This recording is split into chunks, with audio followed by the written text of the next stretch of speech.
आते हैं हमारे यहाँ के घरों में बहुत दिनों से आध्यात्मिक कार्य नहीं हुआ। ये जो हम लोग यज्ञ कर रहे हैं हमारे समाज को समृद्धशाली बनाएगा। सारे समाज में एक सूक्ष्म वातावरण का निर्माण हो जाता है। यहाँ पर रहने वाले लोगों के जीवन में आध्यात्मिक चेतना जागृत होती है और व्यक्ति उसका लाभ पाता है। इसी तरह से हमारे घरों में हम लोग क्या करते हैं, बहुत दिन हो जाते हैं हम लोग यज्ञ नहीं कर पाते। यज्ञ में एक रक्षा विधान का मंत्र है दिया हुआ है, यज्ञ करते हैं रोज ही करते हैं। तो वो मंत्र ऐसा है, आसुरी विचारों को नष्ट करने की उसमें बड़ी पावर है। ठीक, इसीलिए ये यज्ञ भाई और बहनों हमारे आपके जीवन में बहुत ही कल्याणकारी है। और इससे क्या नहीं पाया जा सकता, इससे लोगों ने आध्यात्मिक बल भी पाया, आध्यात्मिक बल पाया, भौतिक समृद्धि पाई, अगर हमें ठीक तरह से इसका ज्ञान विज्ञान मालूम चल जाए। महामुनि विश्वामित्र के जीवन की घटना आप लोग जानते ही है। उन्होंने भी गायत्री मंत्र को सिद्ध किया था और गायत्री मंत्र को सिद्ध करके यज्ञ अनुष्ठान किया और उससे बला और अतबला नाम की शक्ति पाई, जिससे बढ़ करके कोई ताकत है नहीं, बला और अतिबला। रावण के असुर जब सारी जनता को, रावण ने स्वयं भी जितनी भी रिद्धियां सिद्धियां पाई थी, शक्तियां पाई थी, तो यज्ञ के ज्ञान विज्ञान से पाई। और ऋषि लोग बड़े बड़े यज्ञ अनुष्ठान किया करते थे तो रावण को डर लगता था, क्योंकि रावण उसका विशेषज्ञ था। उसे डर लगता था कहीं ऐसा तो नहीं ये हमारे खिलाफ कोई यज्ञ अनुष्ठान कर दें जिससे हमारा असुरत्व समूल असुरत्व खतरे में पड़ जाएगा। तो फिर उसने एक ऐलान कर दिया था, कहीं पर भी भगवान का काम होता हो तो उसे पूरा मत होने देना। अपने असुरों को बुला करके कहा, जाओ घूमो भ्रमण करो और जहां कहीं ऋषि मुनियों को देखो यज्ञ करते हुए तो उनके यज्ञ को नष्ट कर दो, नहीं तो हम तुम रह नहीं पाओगे। तो बताते हैं ऐसा ही एक यज्ञ, हाँ, उन असुरों से परेशान होकर के सारे ऋषियों ने विचार किया, एक गोष्ठी की, कहा कि हम लोग इन असुरों से कैसे सुरक्षा पाए। तो सबने कहा कि इस समय विश्वामित्र इस विषय के विशेषज्ञ हैं, गायत्री मंत्र के विशेषज्ञ, यज्ञ के विशेषज्ञ हैं, चलो सब लोग वहीं पर अपना दुख सुनाएंगे चल करके। तो सारे ऋषि एकजुट होकर के विश्वामित्र के पास आए, विश्वामित्र से अपनी व्यथा कही कि हमको आसुरी शक्तियाँ भगवान का काम नहीं करने दे रही है, हम पूजा पाठ करते हैं वो हमको भी मारते हैं और वो सब हमारा नष्ट भ्रष्ट कर डालते हैं, हे ऋषिराज हमारी रक्षा करो। तो विश्वामित्र ने ध्यान लगाया कि इनको कैसे हम सुरक्षा प्रदान करें। ध्यान लगाया तो उन्होंने कहा एक ही तरीका है, असुरता को नष्ट करने के लिए एक यज्ञ क्यों ना किया जाए, असुरों का समूल नाश करने के लिए।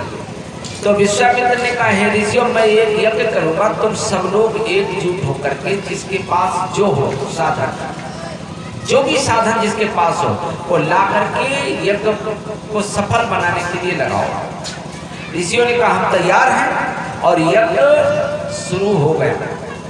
यज्ञ जब शुरू हो गया तो गुप्तचरों ने जाकर के रावण को संदेश सुनाया, एक बहुत बड़ा यज्ञ दंडक वन में हो रहा है और महामुनि विश्वामित्र उसके सूत्रधार हैं। तो रावण ने जो बड़े बड़े उपद्रवी थे उनसे कहा कि जाओ और ऋषियों को यज्ञ पूरा मत करने देना, नहीं तो हमारा आपका अस्तित्व ही समाप्त हो जाएगा, सारी दुनिया से असुरता समाप्त हो जाएगी। तो बताते हैं ताड़का, सुबाहु, मारीच जैसे बड़े बड़े योद्धा आए और ऋषियों के यज्ञ को विध्वंस करने लगे। सभी लोग जानते हैं, रामायण में ही लिखा हुआ है। जब देखा कि ऐसे, और उस यज्ञ की सफलता का एक संकल्प था कि क्रोध नहीं करना है। उस यज्ञ को सफल करने के लिए एक शर्त लगी हुई थी, इसमें जो यज्ञ करने वाले हैं, जिन्होंने संकल्प लिया है, उनको गुस्सा नहीं आनी चाहिए, गुस्सा आने पर यज्ञ सफल नहीं होगा। तो विश्वामित्र शक्तिशाली और क्षत्रिय राजा थे, संत बन गए थे, ऋषि बन गए थे, इसीलिए वो चाहते तो रावण से अकेले निपटने में सक्षम थे, बल्कि उन्होंने कहा नहीं, ये तरीका हमारे लिए अच्छा नहीं लगता, हम तो संत बन गए हैं, अब कोई और उपाय ढूंढेंगे। और उन्होंने अपने कमंडल को उठाया, ध्यान लगाया, बोले चलो अब हम अयोध्या चलते हैं, महाराज दशरथ के पास चलते हैं और उनकी सहायता मांगते हैं। भाई और बहनों, और पहुंच गए महाराज दशरथ के पास में। बोले राजन ध्यान दे, सुन कुछ मेरा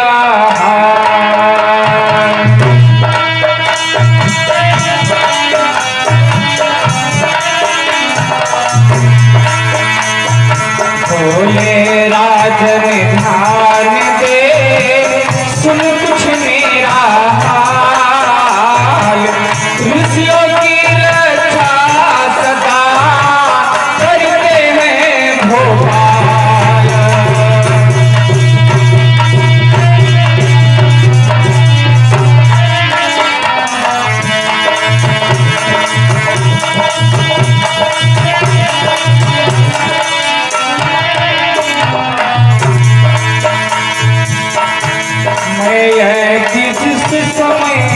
करता हूँ कुछ मुझको नीतर देते हैं,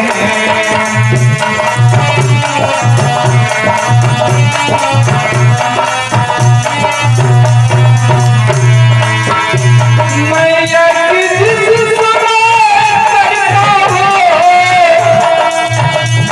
कुछ मुझको नीतर देते हैं। मेरा पूजन स्वामी की पवन कुंड सब नष्ट भ्रष्ट कर देते हैं।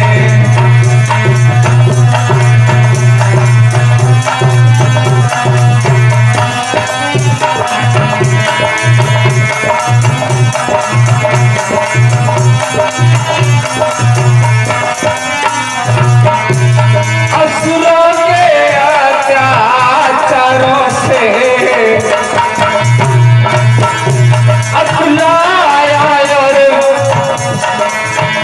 अकुलाया घबराया हूँ मैं, मेरा रक्षा सहायता तो चीजें, रक्षा सहायता तो चीजें तुझसे लेने आया हूँ मैं।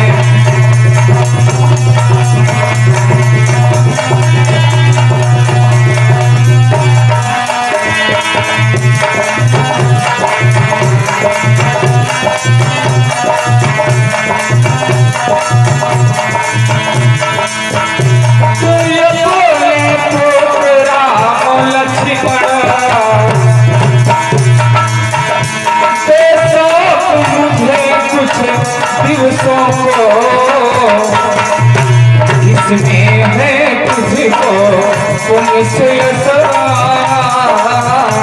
इसमें है तुझको पुण्य यश कल्याण हर्ष उनको, इसमें है तुझको पुण्य यश कल्याण हर्ष उनको, इसमें है तुझको पुण्य यश कल्याण हर्ष उनको। सदगुरु भगवान की जय। भाई और बहनों, विश्वामित्र महाराज दशरथ के पास गए और जाकर के याचना की, हमें राम लक्ष्मण को चाहिए हे राजन, और राम लक्ष्मण को लेकर के एक बहाना भी था, इस माध्यम से राम को ऋषियों का काम करने के लिए ही इस संसार में आना था, आए थे, और ये कहीं राजकाज में ना उलझ जाए, समय रहते ही ऋषियों ने इन्हें अपने यहाँ बुलाया, और उसके बाद में भाई और बहनों बला अतबला नाम की जो सिद्धियां थी उनके पास में राम लक्ष्मण को दे दी गई, और उन्हीं शक्तियों के द्वारा असुरों का समूह नाश करवा दिया। भाई और बहनों, राम और लक्ष्मण ने उन्हीं शक्तियों के द्वारा असुरों का सफाया कर दिया। और इसे क्या मिला? महाराज दशरथ को आप देख लीजिए कि संतान मिली।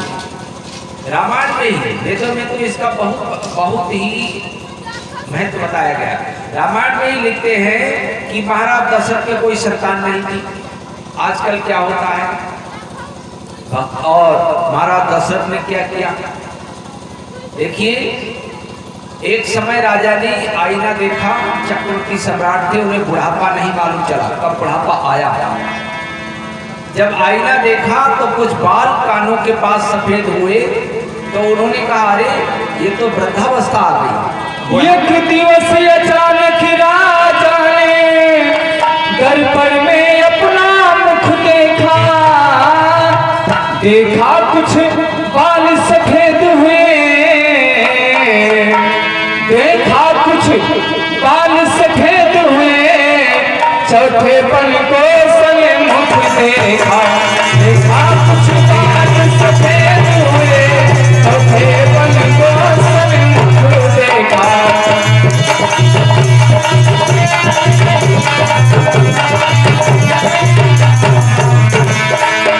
एक दिवस अचानक राजा ने दर्पण में अपना मुख देखा, दर्पण में अपना मुख देखा, देखा कुछ बाल सफेद हुए, चौथे पल को सले मुख देखा, देखा कुछ बाल सफेद हुए, चौथे पल को सले मुख देखा, देखा कुछ बाल सफेद हुए, चौथे पल को सले मुख देखा। सद्गुरु भगवान की जय।